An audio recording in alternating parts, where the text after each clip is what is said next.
This is the Decahedron Podcast with Joe and James, two old dudes talking about RPG stuff. Hello, James. Hello, Joseph. It's been like 3 weeks since we have recorded. How's your life been? A little busy doing odd and end things.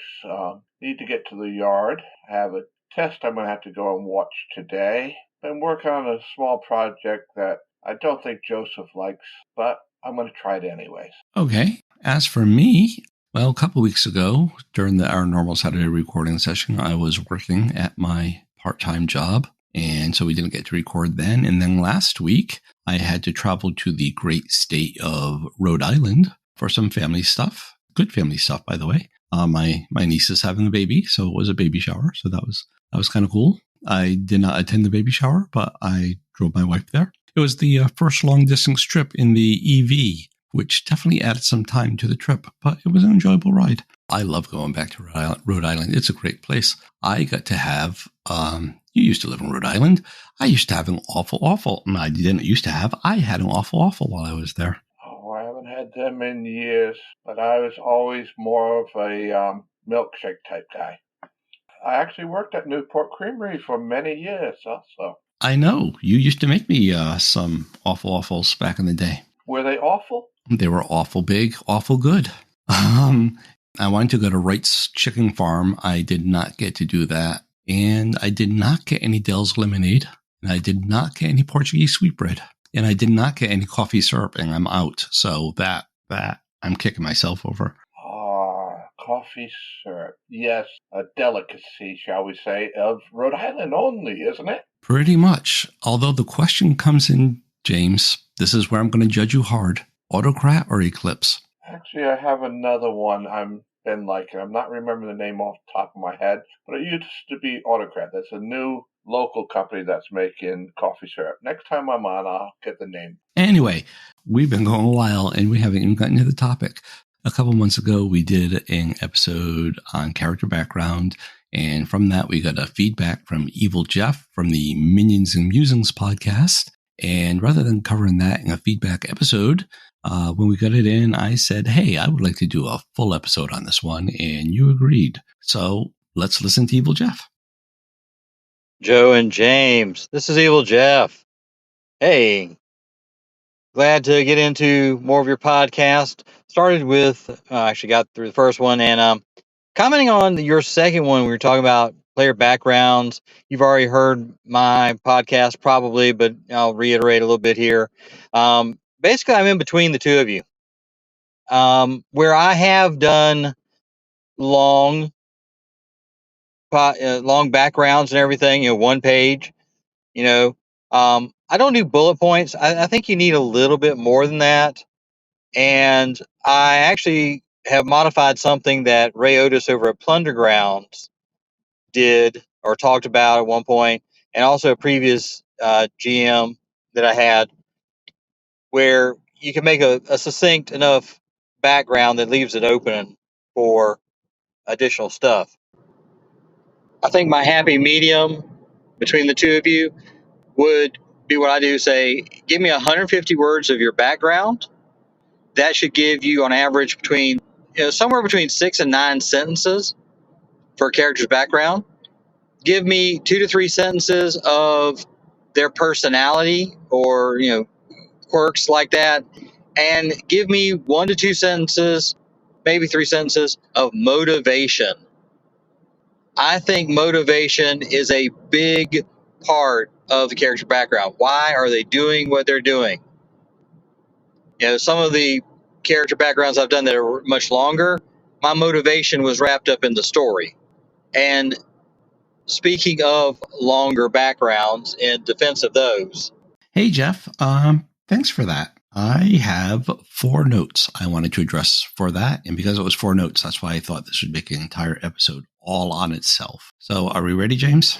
Go for the gates, man. I have no idea what that means. Anyway, first note. Okay, Evil Jeff. So one of the things you said was you would say, give me 150 words. Yeah. but give me. And that sounds to me like a GM that is telling his player, you have to give me this before we start playing. And so the first topic I wanted to pull out of this was required character backgrounds. So, James, how do you feel about it when a GM tells you you have to give me at least 150 words about your character? To me, that sounds like an appropriate number of words. It's not a lot, but me and you are on different pages. I like to have some type of background for my character. Do you remember the game we were playing where we made Bear? Did we not really get some background into that before we got started? You made like 100 characters named Bear.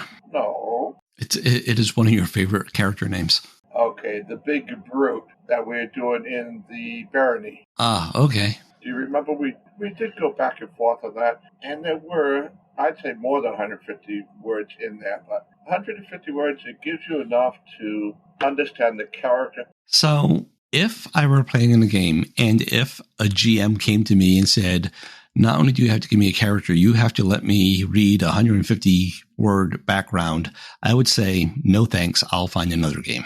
And I know I would do this because I was once invited to play in a game of mercenaries, spies, and private eyes.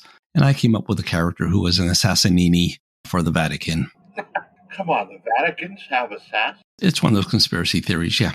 There was a comic book I read years ago called Evangeline, wherein the main character was an assassin for the Vatican in the near future. Their space flight, their travel to Mars. So it was actually a pretty good little series. Anyway, I like the concept. So I said, yeah, I'll play this character and he'll be an assassin for the Vatican. And then they were like, the GM there was, give me, I want to write up a background. And I said, nah, I'm good. Enjoy your game. And I pressed on because I don't do writing assignments as part of my game.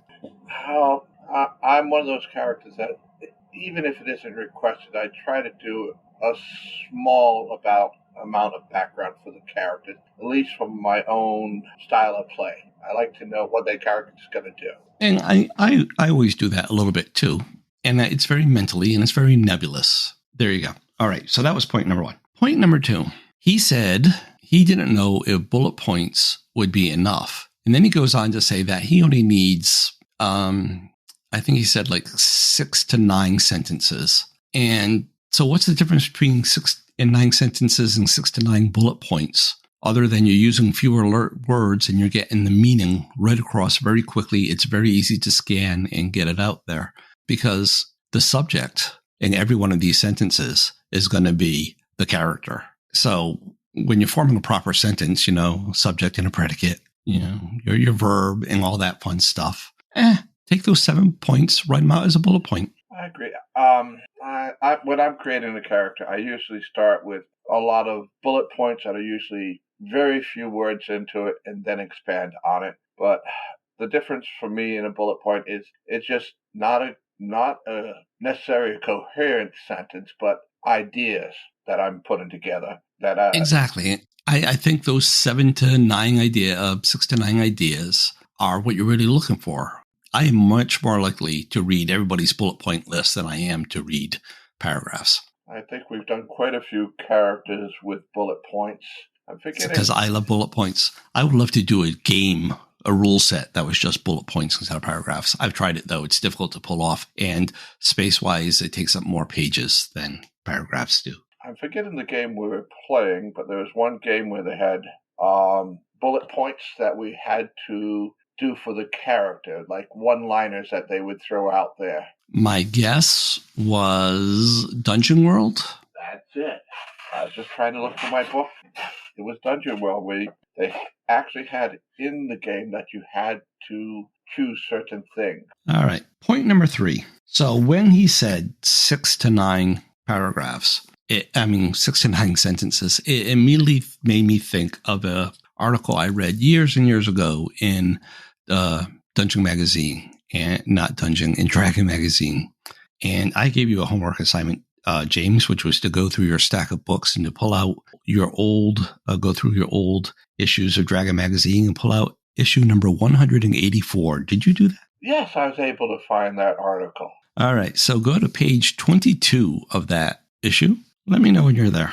It's going to take a moment. 22. There we are. the 7-sentence NPC. Yep, the 7-sentence and NPC. This is an article of legend. If you search Google for 7-sentence and NPC, you will see so many people talking about this article.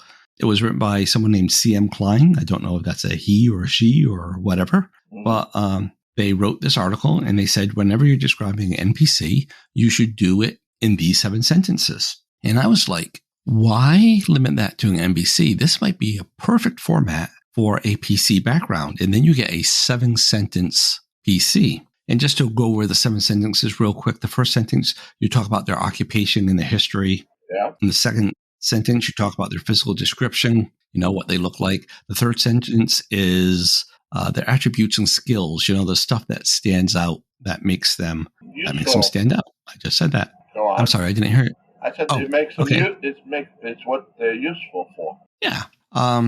The next sentence is their values and motivations. The fifth sentence is how they interact with others. In other words, their personality. Are they gruff? Are they grumpy? Are they sweet and loving? All that fun stuff. And are they going to rip you off blindly? Yeah. And then sixth sentence, I lost count there. Sixth sentence is useful knowledge. That one might not be so useful for PC because that's what the players can get out of that character. But that's okay. Give them an extra sentence of motivation. And the seventh sentence is distinguishing features. What makes them different from everyone else, so to speak. The thing that people will remember when they meet them. I would personally move that up near the description. I might even make that like the first or second sentence personally.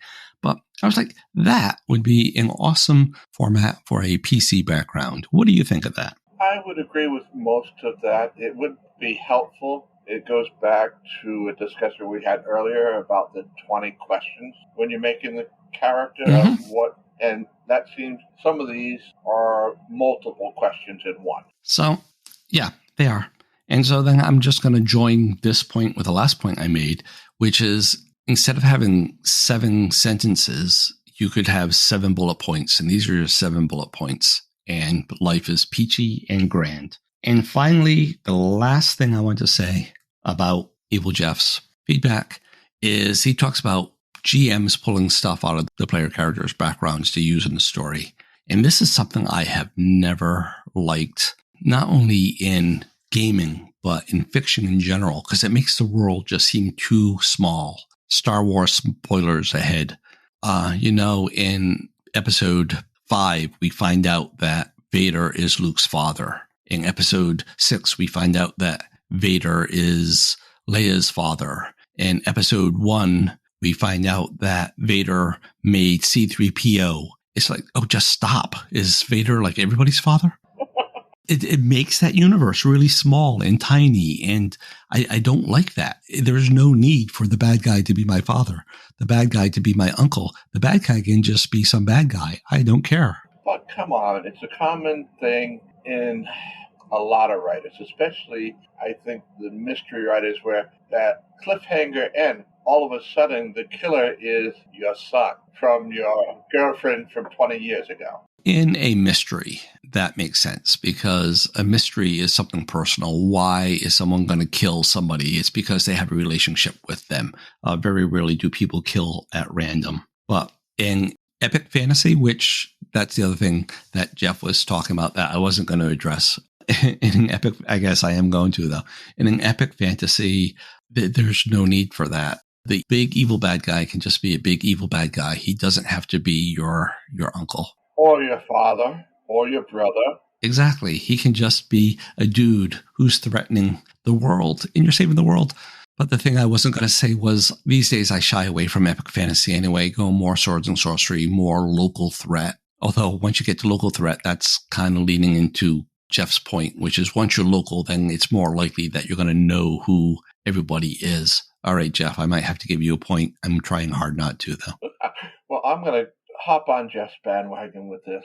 I know you don't get into it, but sometimes those long campaigns, you want to pull stuff out of the player character's history because it makes them feel more like the story is about them. More connected. Yeah. And I think maybe the way I'm getting around that these days is rather than having, like we discussed a few episodes back, rather than having a wandering campaign, I'm tending to keep the campaigns focused on a single spot, and that spot is characters' homes. They didn't come here from afar. They are integrated into the community, and they are an important part of it. So then they're connected to it because that's their home and they're never wandering far from home. You know, this place isn't just the village of the week. So maybe that's how I'm getting around it. But the other thing I don't like about the epic thing is the lack of character death. We should do an episode about character death. Yeah, I'm not going to say any more about it. So that is most of your ideas with background. I'm going to take it. Yeah, we're not going to redo that whole episode. This was just to address Jeff's comments there.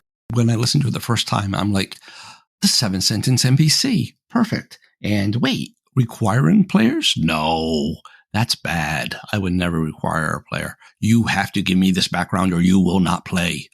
No, I don't give writing assignments and I don't give reading assignments either. Just like I don't want to read your character's 57-page character background. Yeah, I'm exaggerating. I don't expect you to read my 57-page background on the game world in the setting. That's obnoxious. You have a life, you have a family, you have a job, you have things to do other than doing homework to prepare for a game. And I think we've covered everything that Jeff had mentioned. I'm sure we'll hear from him again. It's just about wrap-up time, but I do have a couple of administrative notes before we say goodbye, James, unless you're going to say something else. No, go on. Okay, so two administrative notes. One is I was listening to Jason at the Nerds RPG Variety Cast the other day, and again, he mentioned our podcast, and he always says great things about our podcast. But he said this one thing, and he said, Joe and James pick a topic to disagree on. Maybe not exactly those words, but I'm always afraid that people are going to get the impression that we pick sides beforehand and we say, hey, Joe, you be against artwork. Hey, James, you be in favor of it. Or Joe, you be against long character backgrounds. James, you be in favor of it. And we don't do that. All the opinions we have are 100% natural. I'm sure that one day we will do a topic where we both agree on something. Now, I am gonna throw in there just for everyone's sake. Yes, I try to discuss these episodes sometimes with Joe. So I'll throw a question there, and he doesn't send anything back, email or message. Joseph, what do you think about this? It's just he reads right over that line. I am very militant that this podcast be real, that our opinions are really our opinions, that we're not faking what side we stand on. And we're not scripting things. The intro blurb is two old dudes talking about stuff. It's a conversation. We are just talking. And I refuse to do anything that sounds like scripting because I don't like that. It's fake. It's unreal. It's not what I want in a podcasting experience. And I know that frustrates you sometimes, James, and I apologize for that, but I think our product is better for it. And anyway, the last administrative note is that we have a new logo. I have a graphic designer called The Design Cat. Her name is Cat. And so she calls her business the Design Cat, which I thought was clever. She did my original logo for me for Decahedron back when that was going to be an RPG. And I asked her to update it to make it podcast specific. And I wanted something involving like headphones or like the little, Wi-Fi signal, something to imply that it was a networked podcast type thing. We did some back and forth. She threw some things at me. So I'm sure I was the client from hell from this one. And I apologize for that, Kat, if you're listening. But she gave me the final product. It looks awesome. It will be replacing the art here. So if you look down, but I think when I do that in Anchor, it's going to replace them all in the past too. So I'm going to make a page on the webpage showing the old and the new side by side because she really modernized it. She cleaned up the lines. It looks really sharp. I'm very impressed with her work. So if you're looking for any design work of any sort, I highly recommend the Design Cat. And I will have her link is in the show notes every week. And I will also put it on the page where I put the logos, the old and the new side by side. Hey, James, thanks for joining me this week. Thank you for having me. And gentlemen and ladies, have a good week. Thanks for listening, everybody. Have a great week. And until next time, see ya. Bye. Bye.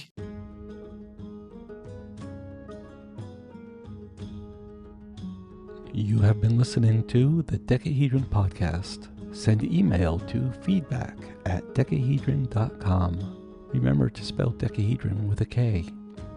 Voice feedback can be sent through the Anchor website or by calling 562-RPG-CAST. That's 562-774-2278. Links are in the show notes. Music is courtesy of Kevin MacLeod, logo by Design Cat. Thanks for listening.